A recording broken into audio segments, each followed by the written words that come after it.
I don't typically have bad dreams anymore, but I woke up at 5 a.m. this morning, my head reeling with a doozy. The dream was one of those twilight jobs with neither brightness or darkness to characterize it. I came to consciousness surrounded by woods, stepping off a narrow paved road into a small retail store.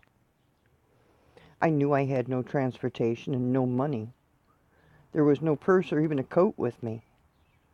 I was in my stocking feet, wearing these bright striped footies I would not be inclined to wear. It was rainy, damp, and my prospects seemed miserable. I knew my destination was some 20 miles to the south, heading to my mother's, whom I was sure would give me grief for not coming home when I should. Inside the shop, an older, fussy woman came out to meet me. Behind her stood a young man who I knew to be her son. Her greeting was coarse and her gaze at me appraising. I knew she was soaking in my person. With no coat, shoes, or car, I was not her idea of a buying customer. I was hungry, thirsty, and needed a ride. I inquired if they knew of anyone who could take me south to my mother's. I suggested compensation for a ride and got no response. With little ado, I was asked to leave the premises. As I continued on down the road, a man stopped, driving a pickup truck. He had his young daughter with him and gladly invited me to his home to rest and get some food. When we arrived, a second girl met the truck, the same age as the first. I saw no one else at this house. A time passed in the dream when I became aware I'd been conscripted to caring for these two girls. The girls were roughly 7 to 8 years old and looked nothing alike. One was blonde-haired with blue eyes and pale skin. The other girl had long, dark hair, dark eyes, and olive skin. I then became aware of an argument at the front door of the house. The man who picked me up was trying to keep the woman and her son from the retail store from barging into the home. They were looking for me, claiming I'd stolen something important from their shop. What the woman showed from a photograph were two silver squares that were quite thick, with the letter T engraved on each in a black formal script. Each square was made of two pieces, fit together like a book, and hinged to open like one.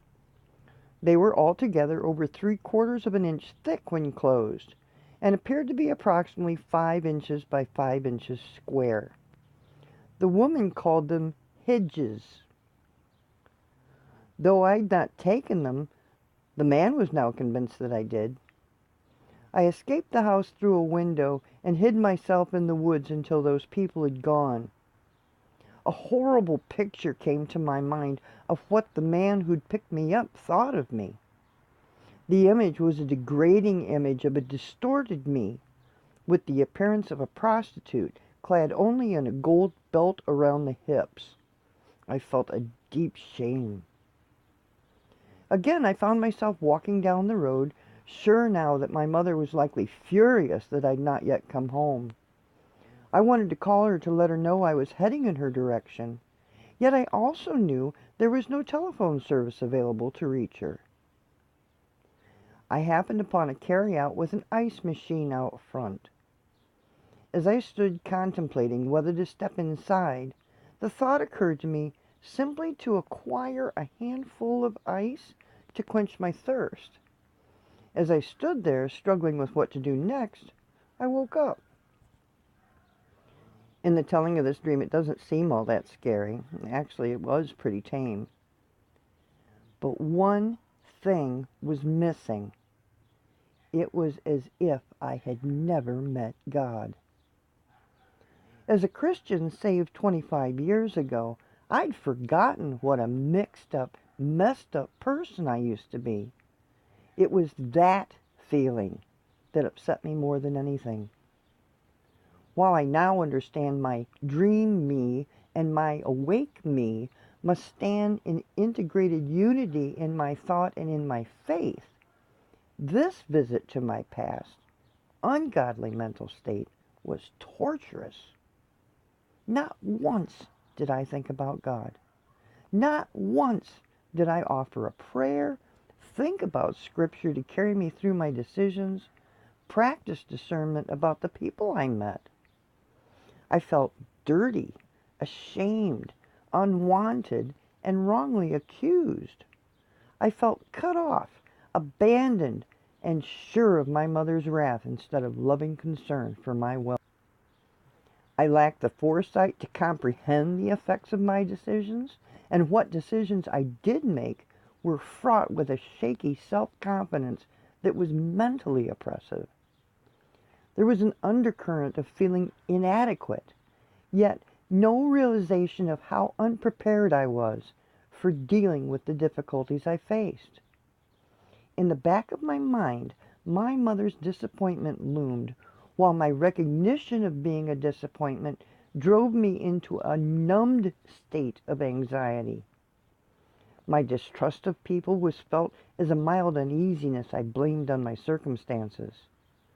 I felt I was deserving of my situation and responsible for my predicament. As I mulled over the dream, I first wondered if I'd expressed some deep, dark sin that would cause the Lord to reject me. I then began to understand the purpose of the dream. I had to come to grips with the reality of remembering what it was like to live without the Lord. Our faith walk happens one moment at a time, one idea at a time, one perception at a time, one practice at a time. Over time, we are transformed into what the Lord made us to be. And sure, there are those epiphany moments, and radical changes occur for some. This dream made it obvious that the pursuit to know the Lord is not an option. I've discovered it's truly a necessity for living a happy life. Not just for me. It's not some cookie-cutter religious practice to build a false hope in traditional platitudes, but an unfolding of a higher consciousness, attitude, perception, and confidence. As the Scripture says, line upon line, precept upon precept, here a little, there a little. We are led in our expanding knowledge of the Lord to grow in patience, in understanding, in making a difference in the world, rather than being victimized by it. I never want to feel the separation from God I felt in that dream again. In that brief visit, I felt the fear and confusion of the refugee, the uncertainty and constant disruption of the homeless, the condemnation of being judged on how I looked, how I was distrusted because I was not fitting expectations, feeling the sting of need, embarrassed by having nothing to offer in compensation, a painful inadequacy, realizing the discomforts of poverty, disrespectful treatment, and the pressure of pursuit. I turned my back on and never again want to feel the guilt, the shame, or the condemnation that goes hand in hand with being spiritually lost. All of that had melted away, and I had gladly forgotten it over 25 years. I'd been freed of that self-deprecation and anguish, starting the day I recognized Jesus Christ presented the only true and lasting way for me to get my life straightened out. He promised a life of living more abundantly. I wanted that. I needed that. Eventually, I determined I deserved that. But my ears really perked up when he won me by his promise of an everlasting life. And isn't that why we all choose to believe?